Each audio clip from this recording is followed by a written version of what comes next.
The antiseptic scent of St. Jude's General Hospital was a constant assault. It clung to the scrubs, seeped into the skin, and lived in the back of the throat. For Nurse Clara Reed, it was the smell of a life she had chosen. A quiet life. A life of penance. She moved through the chaotic corridors of the emergency department with a practiced slowness. Her movements were hesitant, her shoulders perpetually hunched as if expecting a blow. Her brown hair was pulled back into a severe, functional bun that did little to flatter her pale face. She kept her eyes down, focusing on the scuffed linoleum, the tangled IV lines, the endless, repetitive tasks of a junior nurse. "Reed, bedpan, trauma 3, now." The voice was sharp, a scalpel cutting through the din of beeping monitors and pained groans. Clara flinched, a barely perceptible tremor. "Yes, Nurse Margaret." She scurried away, her worn sneakers squeaking on the floor. The other nurses exchanged looks. Pity from some, like young Sarah, who was still fresh enough to feel empathy. Annoyance from most. Clara was a burden. Slow, timid, and seemingly incompetent. She fumbled with simple procedures, her hands shaking when she tried to insert an IV. She often stared into the middle distance, her gray eyes clouded with something no one could name. They didn't know that the tremor in her hands was not from fear of needles, but from the memory of holding pressure on a wound while bullets chewed the earth around her. They didn't know her slowness was a conscious effort to restrain a body trained for explosive speed. They didn't know the far-off look was not confusion, but the hyper-vigilant scanning of a professional soldier, assessing threats that were no longer there. She was hiding. Hiding from the sand and the sun and the screaming. Hiding from the woman she used to be.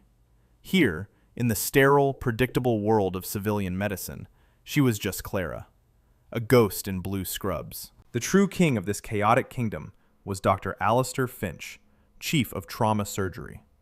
He strode into the ER like a Roman general entering his Colosseum. Tall, silver-haired, with a jaw that could have been carved from granite and eyes the color of a winter sky. His brilliance was undeniable. His hands were instruments of surgical genius.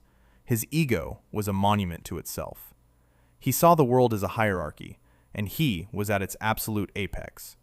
Everyone else was either a tool to be used or an obstacle to be crushed. Clara Reed, in his eyes, was less than an obstacle.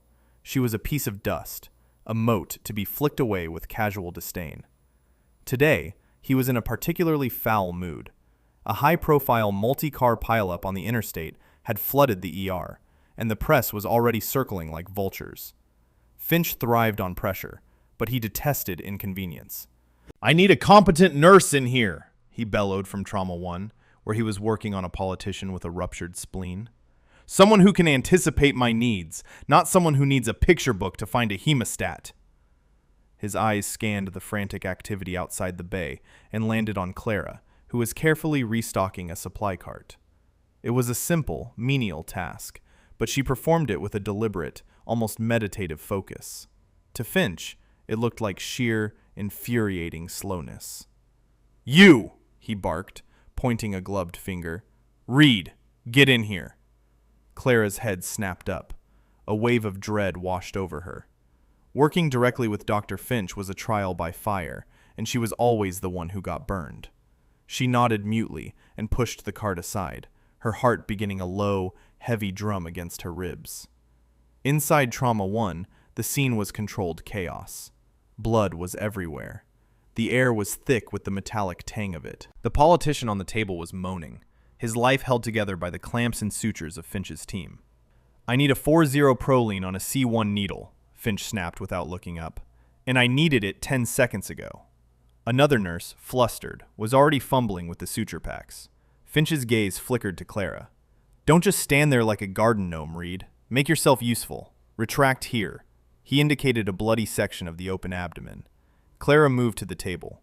Her training, the training she fought so hard to suppress, kicked in. Her hands, which had trembled just moments before, became steady. She took the retractor, her fingers finding a perfect, firm grip. She applied pressure with practiced ease, angling the tool to give Finch the exact field of view he needed. It was an instinctive, fluid motion. For a single, fleeting second, Finch's eyes narrowed. He noticed the efficiency, the sudden absence of her usual clumsiness. But then the moment passed, dismissed as a fluke. He finished the procedure with his typical theatrical flair, throwing the bloodied final suture needle into the sharps container with a flourish. "All right, close him up. And someone get this man to the OR for observation. I'm going for coffee." He stripped off his gloves and gown, leaving the cleanup to the lesser mortals. As he walked past Clara, he paused. "Read." She looked up, her face pale under the harsh overhead lights. "Yes, Dr. Finch?" He leaned in close, his voice a low, venomous whisper for her ears only. "That was the single most pathetic display of nursing I have ever witnessed. You move like you're wading through cement. I don't know who you bribed to get your license, but I can assure you, your time at this hospital is running out. I am watching you." He didn't wait for a reply. He swept out of the room, leaving a wake of fear and awe. Clara stood frozen for a moment. The words were like acid. They burned, but the pain was familiar. It was the pain she deserved, a small price to pay for her quiet life. She took a shaky breath, the antiseptic smell flooding her senses again, and went back to being invisible. She began cleaning the instruments, her movements once again becoming slow, hesitant, and small. She was just Clara, and that was safe. Later that shift, the rain began. A cold, miserable November downpour that lashed against the windows of the ER. It was the kind of night that frayed nerves and brought in the worst kinds of emergencies. Clara was in the break room, trying to force down a stale sandwich. She was hiding more than eating. Sarah, the young nurse, slid into the chair opposite her. "Don't listen to him," Sarah whispered, her eyes darting towards the door as if Finch might materialize from the shadows. "He's like that with everyone." Clara gave a small, non-committal shrug. "He's a brilliant surgeon." It was a neutral statement, a shield. "He's a brilliant monster," Sarah countered. "The way he spoke to you, it wasn't right. You did exactly what he asked." "I was too slow," Clara said, repeating the accusation as if it were a fact she had long since accepted. "No, you weren't," Sarah insisted. "Margaret and I were talking. We've never seen anyone set a suture tray that fast, or hold a retractor that steady. It was weird." Clara's stomach tightened. She had let the mask slip. Even for a second, it was a mistake. She had to be more careful. She stood up abruptly. "I need to check on the patient in Bay 5. Before Sarah could say another word, the overhead speakers crackled to life. The voice was tense. "Code Black, ER, Code Black. Multiple GSWs incoming. ETA 2 minutes." The break room emptied in an instant. The quiet was shattered. The chaos was back. As Clara moved back into the main ER, she felt a familiar, unwelcome hum under her skin. The low thrum of adrenaline. The call of the storm. The ambulance bay doors hissed open, admitting a blast of wind and rain. 2 paramedics wrestled a gurney through the entrance, their faces grim. On the gurney was a man, or what was left of one. He was a mess, soaked in rain and blood, his clothes shredded. He was unconscious, his face a mask of dirt and gore. What was visible of his body was a roadmap of catastrophic injury. "John Doe!" the lead paramedic shouted over the noise. "Found in an alley downtown. At least 3, maybe 4 gunshot wounds to the chest and abdomen. BP is 60 over palp, pulse thready at 140. We've pushed 2 liters of saline, and it's coming out as fast as it's going in." The team swarmed the gurney, rolling it into the main trauma bay, Trauma 1, Finch's personal stage. Finch himself appeared as if summoned by the scent of a challenge. He shoved a junior resident aside and took charge. "Get me a chest tube tray. Cross-match 4 units of Oneg, and get a central line in him. Let's move, people. This isn't a tea party." Clara hung back, her job to be a runner, to fetch supplies, to stay out of the way. But her eyes were locked on the patient. Her mind, the part she tried to keep chained, was already working, assessing, analyzing. The entry wounds were small, neat circles, not the messy tears of a typical handgun round. The bleeding from the abdominal wound was dark, almost venous, but far too rapid. There was a strange rigidity to his jaw, a subtle but unmistakable sign. She'd seen it before, in a dusty village in the Hindu Kush.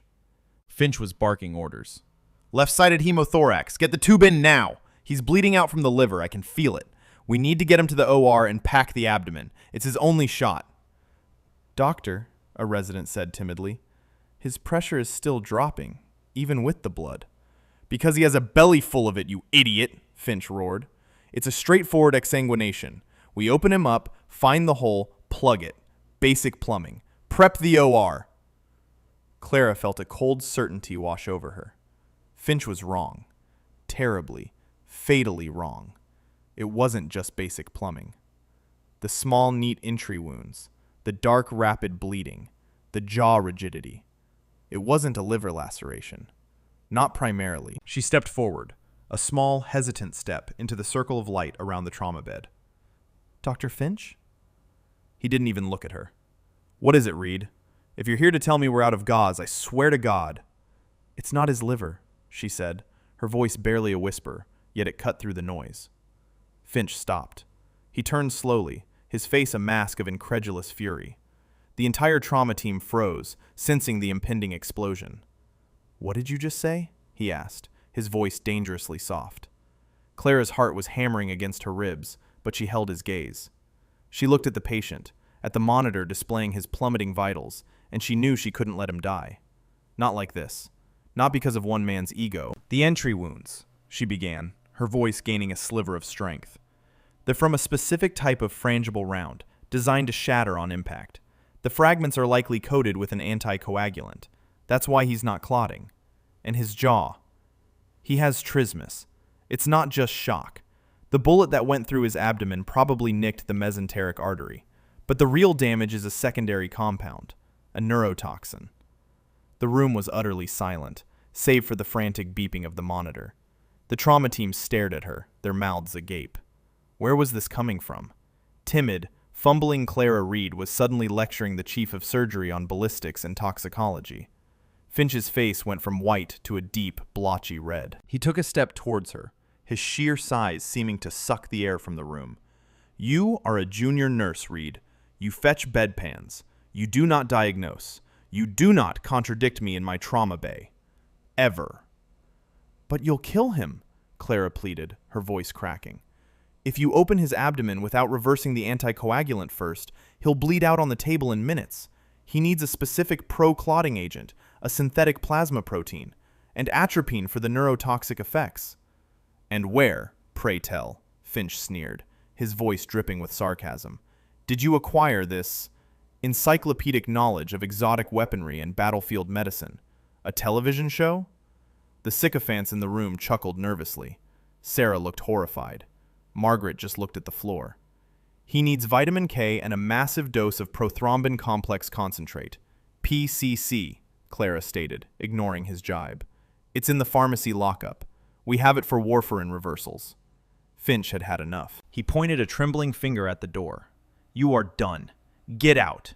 You are fired, Reed. Fired. Security, he bellowed. Doctor, please, Clara begged, tears welling in her eyes. But these weren't tears of sadness. They were tears of pure, desperate frustration. Just listen. His life is on the line. His life was on the line the moment you opened your mouth and wasted precious seconds, Finch spat. He turned back to the team. Forget her. Forget all of that nonsense. Push 2 more units of blood and get him to my OR. Now. He gave a direct order to Clara. Reed, I want you to give this man 100 milligrams of morphine. It will ease his suffering on the way to the operating room. It was a death sentence. A dose that large in his current state would suppress his respiratory drive completely. It was a way to get rid of a problematic patient and blame the inevitable death on the severity of the initial injuries. 2 burly security guards arrived, their faces impassive. Dr. Finch, you called? Yes, escort this person, he said, waving a dismissive hand at Clara, off the premises. She is no longer an employee of this hospital. Her clearance is revoked, effective immediately. The guards moved towards Clara. She looked at Finch. She looked at the dying man on the table. She looked at the faces of her colleagues, a mixture of fear and morbid curiosity. In that moment, something inside her broke. Or perhaps, something was finally pieced back together. The quiet life she had so desperately sought was a cage, and the door had just been blown off its hinges. She had run from who she was. She had buried her skills, her training, her very identity under a mountain of self-recrimination and grief. She had tried to be Clara Reed, the timid nurse. But Valkyrie was still there, and Valkyrie did not abandon a brother under fire. As the first guard reached for her arm, Clara moved. It wasn't a fast movement. It was precise, economical. She didn't fight him. She simply sidestepped his grasp, her hand darting out to the crash cart. Her fingers closed around a large, 10 cubic centimeter syringe. In one fluid motion, she snapped the top off a vial of medication from the cart. Not morphine. It was the emergency atropine. She drew up the entire vial. "What do you think you're doing?" the second guard demanded, moving to block her path. Clara didn't answer. Her eyes were fixed on the patient. The beeping from his monitor was slowing, becoming erratic. Bradycardia. The neurotoxin was winning. She moved towards the bed. Finch stepped in her way. "I said you're fired. Get her out of here." This time, when the first guard grabbed her arm, Clara reacted. It was pure muscle memory. A shift of weight, a twist of her hips, a perfectly applied wrist lock. The guard yelped as his arm was bent at an unnatural angle, his grip on her instantly broken. He stumbled back, his eyes wide with shock and pain. The second guard lunged. Clara pivoted, using his momentum against him. Her hand chopped down on the pressure point where his neck met his shoulder. His legs buckled, and he crumpled to the floor, gasping. The entire room was stunned into silence. Dr. Finch stared, his jaw hanging open. Timid, clumsy Clara Reed had just taken down 2 security guards, twice her size, in less than 3 seconds. She didn't spare them a glance. She reached the patient's side and plunged the syringe into his IV port, depressing the plunger. 1 milligram of atropine, administered, she said, her voice now crisp, clear, and devoid of any hesitation. It was the voice of a commander. She turned to a terrified-looking resident. "You, get on the phone with the pharmacy. I need 25 units per kilogram of PCC. Now. Tell them it's a stat override. Code Valkyrie 1.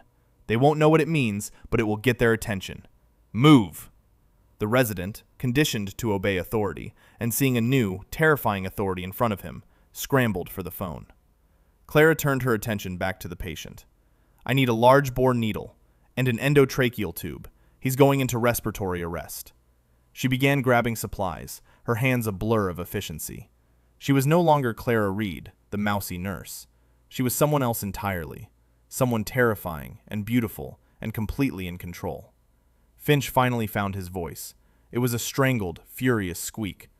"This is assault. This is madness. I'm calling the police. You're insane." Clara looked up from her work. Her gray eyes were like chips of ice. "You are relieved of command of this trauma, doctor," she said, her voice level and cold. "Stand down, or I will have you removed." She didn't say who would remove him. She didn't have to. The 2 guards groaning on the floor were evidence enough. She locked the doors to the trauma bay, shutting out Finch's sputters and threats. She was alone with the patient, a young, terrified Sarah who had been trapped inside with her, and the unconscious resident who was now her unwilling assistant. "Sarah," Clara said, her tone softening slightly. "I need your help. I can't do this alone." Sarah, wide-eyed, could only nod. "Good. Let's go to work." Outside, Dr. Finch was on the phone, his face purple with rage. "Yes, I want her arrested. Assault, battery, unlawful termination of my authority. Throw the book at her. Her name is Clara Reed. And get security back down here with restraints. Real ones this time." He slammed the phone down and paced in front of the locked trauma bay doors, a caged tiger. He was already composing the narrative, a mentally unstable nurse having a psychotic break, a danger to patients. He had fired her to protect them, and she had attacked him. It was perfect. He would be the hero. But then, a new sound began to cut through the wail of the rain and the distant sirens. A sound that didn't belong in the city. A low, rhythmic chopping. Whoomp, whoomp, whoomp. It grew louder, closer, shaking the very windows of the ER. Everyone froze. The nurses, the patients, the frantic family members. Even Finch stopped his pacing. He looked up, confused. The sound was coming from directly above the hospital. No, not above. It was getting lower. Then another one joined it. And another. 3 distinct sets of rotor blades, beating the air into submission. They were deafeningly loud, impossibly close. The doors to the ambulance bay burst open again, but it wasn't paramedics this time. It was a wall of black. 6 men, clad head to toe in black tactical gear, their faces obscured by helmets and night vision goggles. They carried short-barreled rifles, held at a low, professional ready. They moved with a terrifying, silent purpose, fanning out, securing the entrance, their movements a symphony of lethal grace. The ER, which had been a hub of frantic noise, fell into a stunned, absolute silence. A man in a crisp, decorated army uniform strode in behind the operators. He was tall, with a face that looked like it had been carved from old leather and a chest full of ribbons. On his shoulders were the stars of a general. He surveyed the scene, his eyes missing nothing. His gaze swept over the cowering staff, the armed operators, and finally landed on the sputtering, apoplectic form of Dr. Finch. "Who is in charge here?" the general's voice boomed, a sound accustomed to commanding thousands. Finch, seeing a fellow authority figure, puffed out his chest. I am Dr. Alistair Finch, Chief of Surgery, and thank God you're here, General. We have a situation. A deranged nurse has assaulted my staff and barricaded herself in that room with a patient." The general's eyes narrowed. He took a step closer to Finch. "A nurse? What is her name?" "Clara Reed," Finch said, a triumphant sneer on his face. "She's armed and dangerous." The general's expression didn't change, but a subtle tension entered his frame. He ignored Finch and turned to the lead operator. "Sergeant, do you have a location?" The operator lifted a device on his wrist. "Signal is strong, sir, coming from behind that door." He pointed his rifle towards Trauma 1. "No!" Finch yelped. "Don't shoot! The patient—" "My patient is in that room, Doctor," the general said, his voice turning to ice. "And so, it would seem, is my asset." He turned back to Finch. "You said her name was Clara Reed?" "Yes, a pathetic, incompetent woman who—" The general held up a hand, silencing him. "We are not looking for a Clara Reed." His gaze was hard, unforgiving. "We are looking for Valkyrie." Finch stared, confused. "Valkyrie? What is that? Some kind of code?" The general didn't answer. He walked to the door of Trauma 1. He didn't knock. He spoke, his voice clear and resonant. "Valkyrie, this is General Thorne. We are on site. Open the door." Inside, Clara had just finished intubating the patient. The beeping of the monitor was steadier now. The atropine had worked. Sarah was holding an IV bag of the PCC, which the terrified resident had managed to procure. When the general's voice came through the door, Clara froze. Thorne. General Marcus Thorne, her commanding officer from the old life, the man who had sent her on the mission that had broken her, the man she had run from. "Clara?" Sarah whispered. "Who is that?" Clara closed her eyes for a moment. The past had not just caught up with her. It had kicked down the door and landed a Blackhawk on the front lawn. There was no more running. She took a breath and walked to the door, unlocking it. She opened it just a crack, her face still pale, her scrubs stained with blood. She looked small and exhausted. General Thorne's stern expression softened almost imperceptibly. "It's good to see you, Major," he said, his voice low. Major. The title hit the air and hung there. Finch, standing just behind the general, looked like he had been struck by lightning. Major? This mousy, pathetic nurse? "He's stable, sir," Clara said, her voice professional, all trace of the timid nurse gone. "But he needs a secure facility. They used a combination anticoagulant and a cholinesterase inhibitor. It's a messy compound. I've stabilized his vitals, but I don't have the equipment to do a full blood filtration." Thorne nodded, absorbing the information instantly. "We have a mobile surgical suite in the Bird. We can have him at a secure location in 30 minutes. He turned to his men. "Prep the gurney for transport." Finch finally found his tongue. "Now wait just a minute. This is my hospital. That is my patient. You can't just come in here and—" General Thorne turned his head slowly to look at Finch. It was a look that had made colonels wet themselves. "Doctor, you have 2 choices.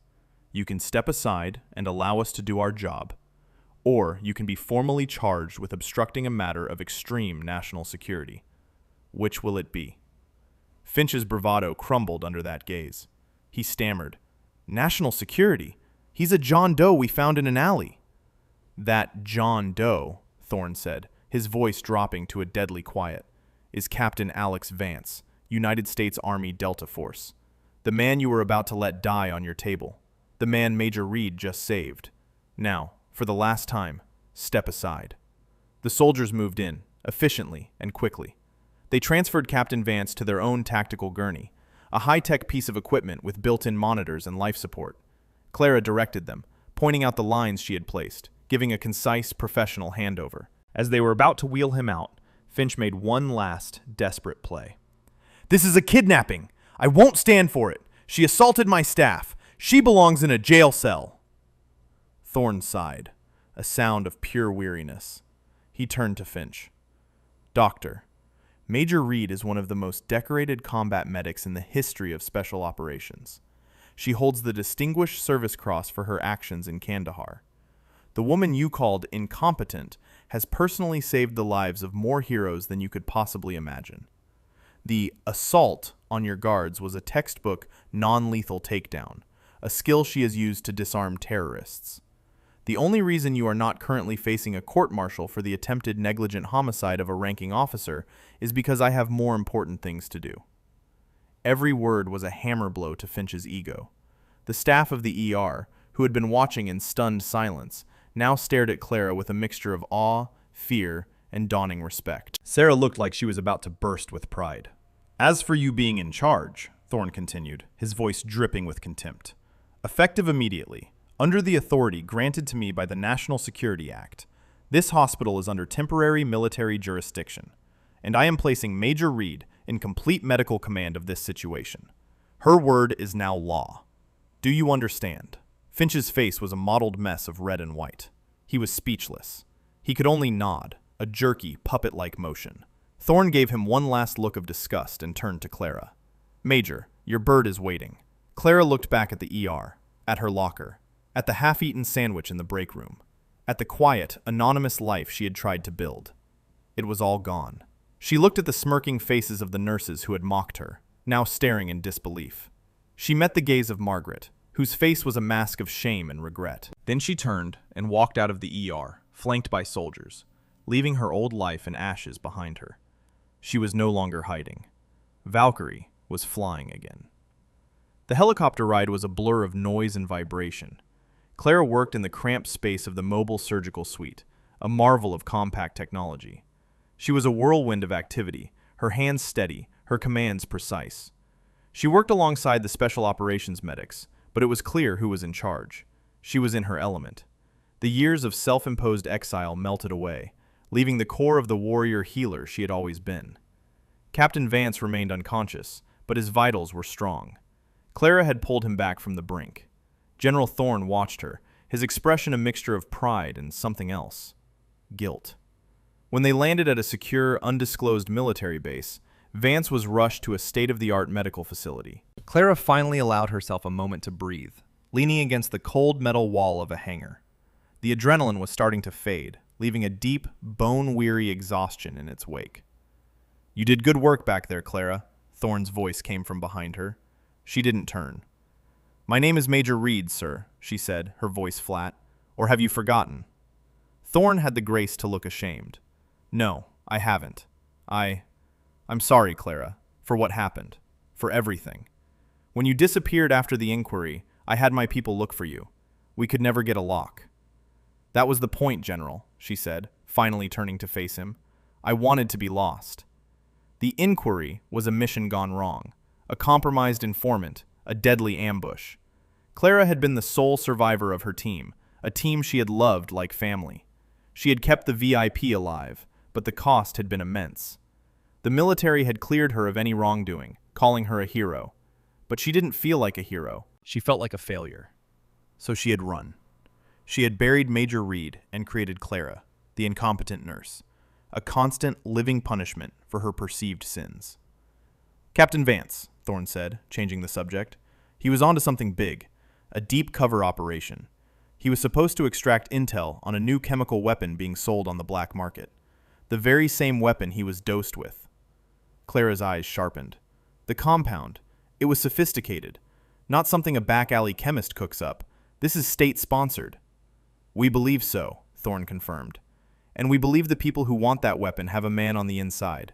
Someone who is tasked with making sure Vance never left that hospital alive. A cold dread settled in Clara's stomach. Finch. It wasn't a question. His financials show a recent, massive deposit from an untraceable offshore account, Thorne said. Far more than a surgeon's salary. We think he was activated tonight. His job was simple. Ensure the John Doe died on the table. Your psychotic break would have been the perfect cover story. So, it wasn't just ego. It was treason. Finch hadn't just been an arrogant bully. He was a paid traitor. The thought made Clara's blood run cold. Suddenly, alarms blared across the base. Red lights flashed. A voice over the intercom. Base intrusion alert. Sector Gamma. All personnel to lockdown positions. Thorne's head snapped up. Gamma? That's the medical wing. They looked at each other, the same horrifying thought passing between them. The enemy wasn't just a single traitor. They were here. An explosion rocked the building, sending a shower of dust and debris from the ceiling. The lights flickered and died, replaced by the eerie red glow of the emergency lighting. They're here for Vance, Clara said, her voice grim. She was already moving. They know he survived.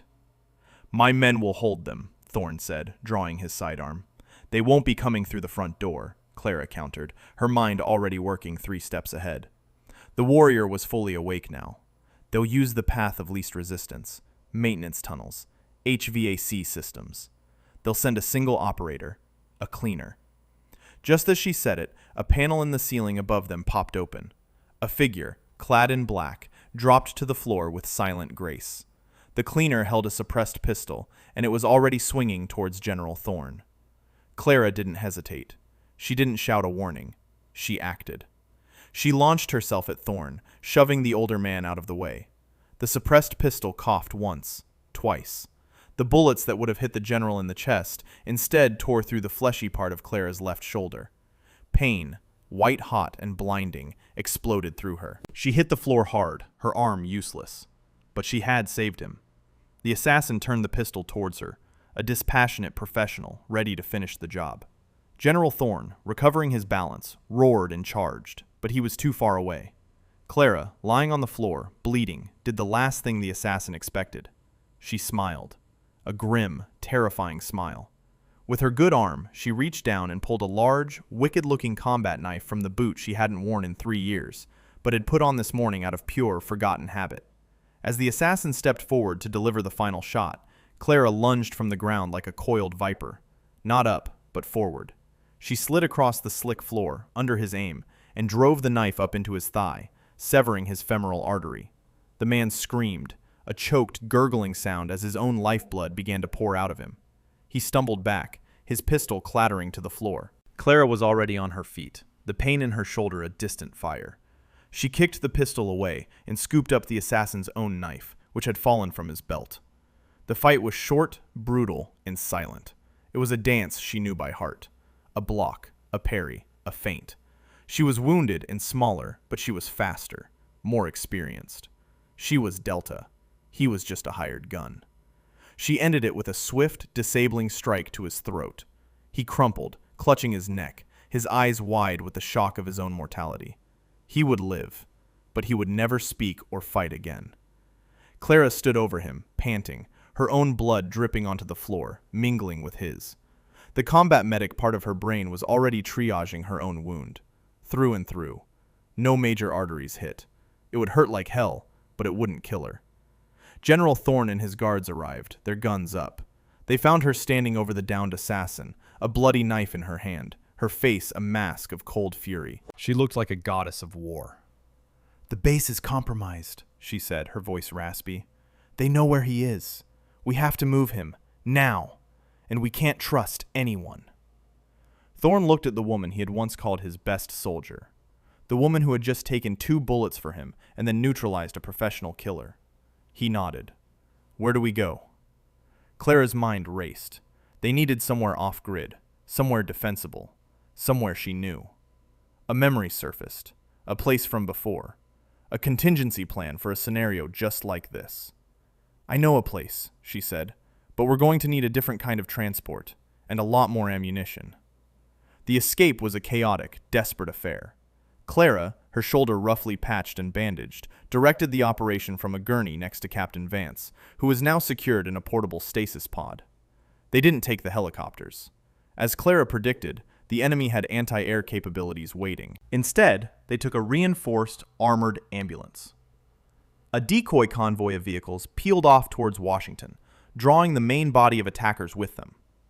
Clara's small team, herself, Thorn, a trusted driver, and two of Thorn's most elite guards, slipped away into the rainy night, heading west towards the mountains.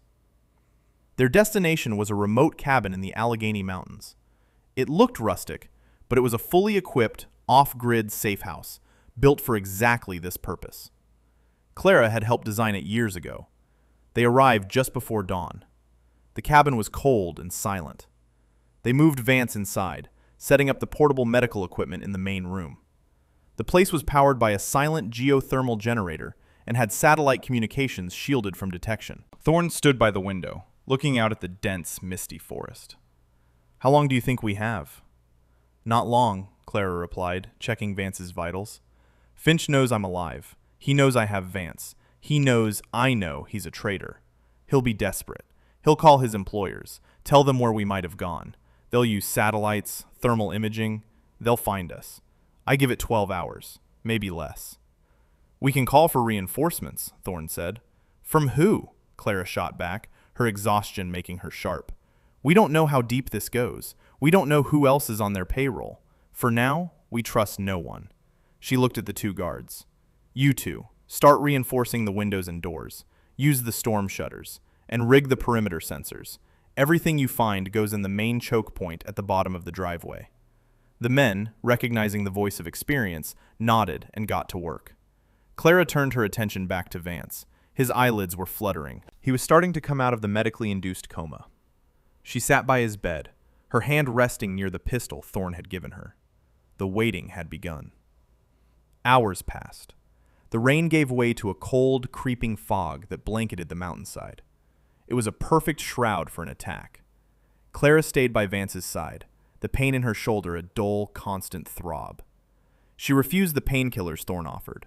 She needed her head clear. Around noon, Vance's eyes opened. They were blue and clouded with confusion. He tried to speak, but his throat was raw from the intubation tube. Easy, Captain, Clara said softly. You're safe.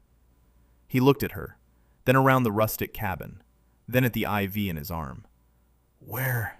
He rasped. A safe place, she said. My name is Major Reed. We served together, a long time ago. 3rd Group, Advanced Training. Recognition dawned in his eyes. Valkyrie, he whispered, the name a legend in the Spec Ops community. The Angel of Kandahar. I thought you were a ghost. I was, she said grimly.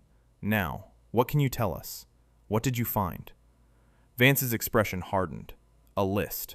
Not just weapons buyers. A list of assets. Inside our own government. Military, intelligence, political, all compromised. All working for a shadow organization. They call themselves the Syndicate. Finch, Clara said. Vance nodded. He was on the list. My handler told me if I was ever compromised, I should seek medical help at St. Jude's. Finch was supposed to be my emergency contact. He was your designated executioner, Thorn said, stepping into the room. The pieces clicked into place. The entire operation had been a setup to identify and eliminate Vance, but they hadn't counted on Valkyrie being the nurse on duty. The list, Vance continued, his voice gaining strength. I memorized it. It's all in my head. Clara and Thorn exchanged a look. Now they knew why the enemy was so desperate to kill him. He wasn't just a soldier. He was the evidence. He was the key to bringing down the entire conspiracy. Just then, one of the perimeter sensors chirped. A single soft beep. Clara was on her feet in an instant, her pistol in her hand. They're here. The two guards moved to the reinforced windows, peering out into the fog. Nothing, one of them said. Can't see 5 feet. They're using the fog for cover, Clara said, her voice low. They'll move slow, probe our defenses. She looked at Thorn. This is it. The siege began not with a bang, but with a whisper. A single, silenced shot from the trees took out the satellite dish on the roof, cutting them off completely. "They're professional," Clara noted, her face grim. "They're isolating us." The first wave came from the east, a team of 4 men moving in perfect formation through the trees. They were met with a volley of controlled fire from Thorne's guards. The firefight was short and brutal. The attackers were eliminated, but one of the guards took a round to the leg. Clara was on him in a second, dragging him away from the window, applying a tourniquet, her medical and tactical minds working in perfect, terrifying unison. The second wave came from the west, using the first attack as a diversion. This time, there were more of them, at least a dozen. The small cabin was being peppered with automatic fire. Wood splintered, glass shattered. "They're trying to overwhelm us!" Thorne yelled over the din. Clara finished patching up the wounded guard and grabbed a rifle. "We need to fall back to the final defensible position, the basement." She looked at Vance. "Can you walk?" Vance, fueled by adrenaline, swung his legs over the side of the bed. "I can fight." The remaining guard was cut down by a burst of fire that ripped through the thin cabin wall. Now it was just them. Clara, the wounded Thorne, who had taken a piece of shrapnel to his arm, and the barely recovered Vance. They retreated to the basement, a concrete bunker beneath the cabin. Clara kicked the heavy steel door shut and threw the bolts. They were trapped. But they were in a fortress. Upstairs, the mercenaries swarmed the cabin. They were confident. This was the end game. But Clara had designed this basement. She knew its secrets. She pulled a panel from the wall, revealing a hidden weapons cache. Rifles, ammunition, grenades, and a radio. A hardline, encrypted radio that ran through a shielded cable buried 10 feet underground. "They can't jam this," she said, handing a rifle to Vance. "General, get on that radio. Use the emergency frequency. Give them our coordinates and the authentication code, Broken Arrow. They'll know it's us. They'll know we're being overrun." As Thorne got on the radio, Clara and Vance took up positions by the narrow, reinforced firing slits that looked out at ground level. The enemy was moving in, preparing for the final assault on the basement door. "On my mark," Clara said, her eyes sighted down the barrel of the rifle. Vance mirrored her on the other side of the room. They were back to back, a wounded angel and a resurrected soldier. The mercenaries planted a breaching charge on the steel door. "Now!" Clara yelled. They opened fire. The narrow confines of the basement amplified the roar of the rifles. They fired in controlled bursts, cutting down the attackers as they funneled towards the door. It was a kill box. Clara's kill box. But the enemy was determined. They were taking losses, but they kept coming. The breaching charge exploded, warping the steel door but not breaking it. Then, a new sound. The familiar, beautiful whoomp, whoomp, whoomp of helicopter rotors. 2 Apache gunships crested the mountain ridge, their rocket pods gleaming. "Reinforcements!" Thorne yelled from the radio. The Apaches opened fire. The ground shook as their 30mm cannons chewed the earth, turning the mercenary force into pink mist. The battle was over in 30 seconds of overwhelming technological violence. Silence descended. Clara, Vance, and Thorne stood in the smoke-filled basement, their ears ringing. They had survived. The aftermath was a flurry of activity. Loyal Special Forces teams rappelled from the helicopters, securing the perimeter. Medics tended to their wounds. A communications officer approached General Thorne with a satellite phone. "Sir, it's the White House. Also, we have a live feed from a press conference. You might want to see this." On the small screen of a tablet, they saw him. Dr. Alistair Finch. He stood at a podium in the lobby of St. Jude's, his face a mask of faux concern. "A tragic, developing situation," he was saying to a crowd of reporters. "A deeply disturbed nurse, Clara Reed, who was recently terminated for incompetence, seems to have masterminded the kidnapping of a patient. We believe she is working with a rogue military faction. She is armed, dangerous, and mentally unstable. But I can assure the public, the authorities are handling it, and we pray for a peaceful resolution." Clara watched, a cold fire burning in her chest. He was trying to control the narrative, to paint her as the villain. General Thorne looked at her. "It's time to end this." An hour later, Dr. Finch was still holding court, basking in the glow of the cameras. He was the hero, the calm authority in a storm of chaos. Then, the main doors of the hospital lobby opened. A path cleared. General Thorne strode in, his uniform immaculate, his arm in a sling. He was flanked by two stone-faced special operators. Behind them, being pushed in a wheelchair by a medic, was Captain Alex Vance, looking pale but resolute. And walking beside him, her shoulder bandaged, her face bruised but her eyes clear and steady, was Clara Reed. The press went into a frenzy. Cameras flashed. Reporters shouted questions. Finch's face went white. This was not part of the script. "What is the meaning of this? Security! Remove these people!" Thorne took the microphone from the podium. "Dr. Alistair Finch," his voice boomed through the lobby.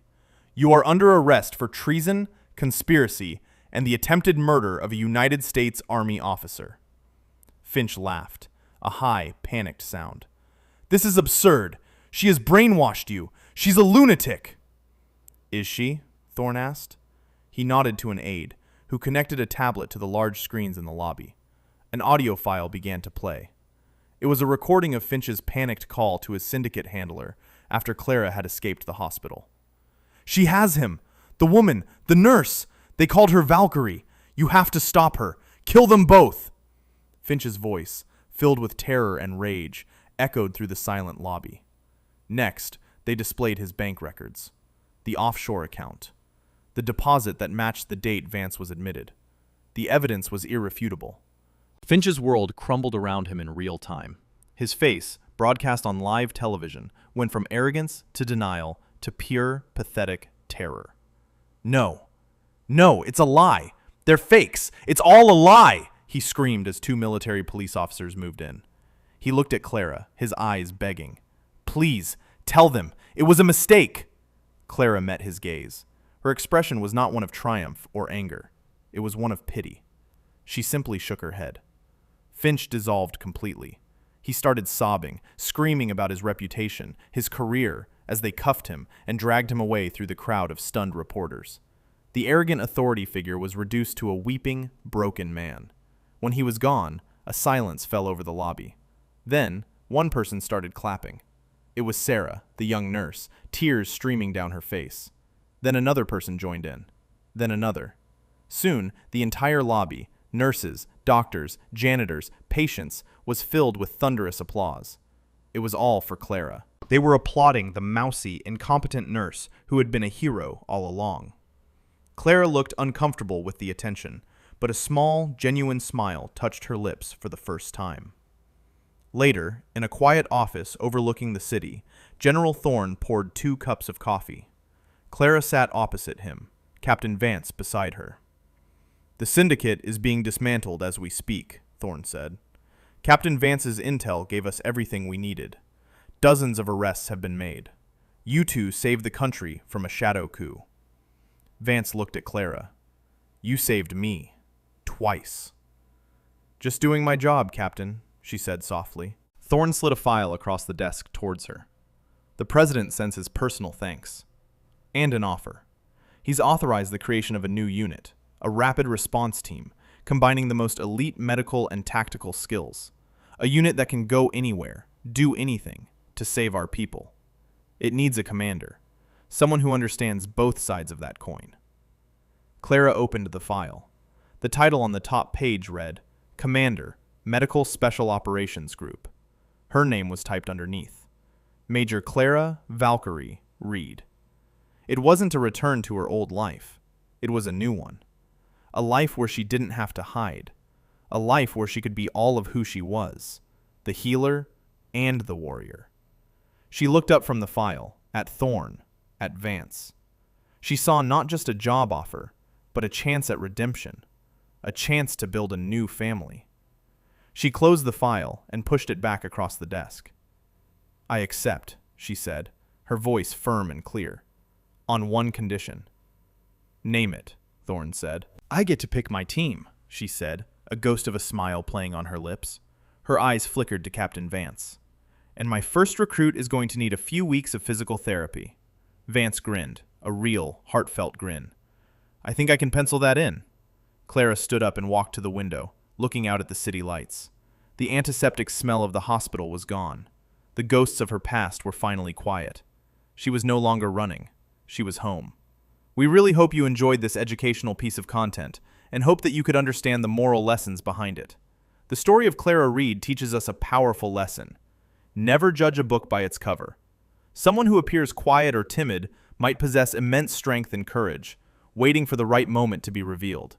It also shows that true authority comes not from a title or a position of power, like Dr. Finch had, but from competence, character, and the willingness to do the right thing, even when it's hard. Clara's journey reminds us that facing our past, no matter how painful, is the only way to unlock our true potential and build a better future. Doing the right thing, standing up for what you believe in, will always pay off in the end. True strength is not about status, but character. What would you have done if you were in Clara's shoes? Would you have defied Dr. Finch to save the patient, even if it meant losing your job and facing arrest? Let me know in the comments below. And if you enjoyed this story, make sure to smash that like button, subscribe, and hit the notification bell so you never miss an upload. Have a nice rest of your day.